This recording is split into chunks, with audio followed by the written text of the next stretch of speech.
Des plaidoyers, des négociations et des conciliabules interministériels.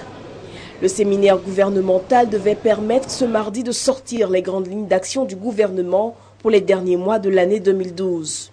Il a fallu convaincre, assurer de la solidité des dossiers, mais bien avant, dresser le bilan des mois précédents.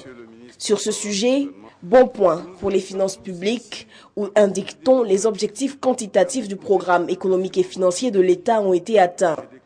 Sur les 18 axes stratégiques retenus pour l'élaboration du programme de travail gouvernemental 2012, de nombreuses initiatives ont été couronnées de succès.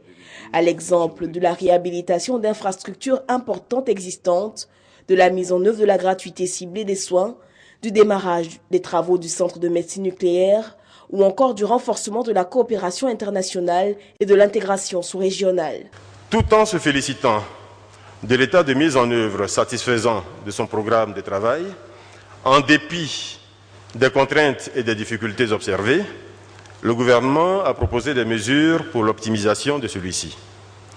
Le gouvernement se félicite également de l'importance des activités réalisées qui impacteront progressivement la vie quotidienne des populations, ainsi que de la qualité des échanges enregistrés au cours des travaux. En plus d'être un séminaire bilan, le séminaire gouvernemental aura été également un séminaire de perspective et d'orientation. Toutes nos initiatives doivent s'inscrire dans les objectifs de croissance et de développement du président de la République, notamment sa volonté de faire de la Côte d'Ivoire un pays émergent à l'horizon 2020.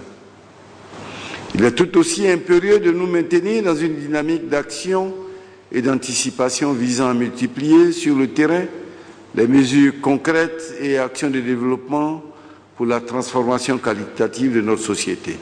Des actions concrètes découlant des dispositions arrêtées à ce séminaire devraient très bientôt être perçues sur le terrain.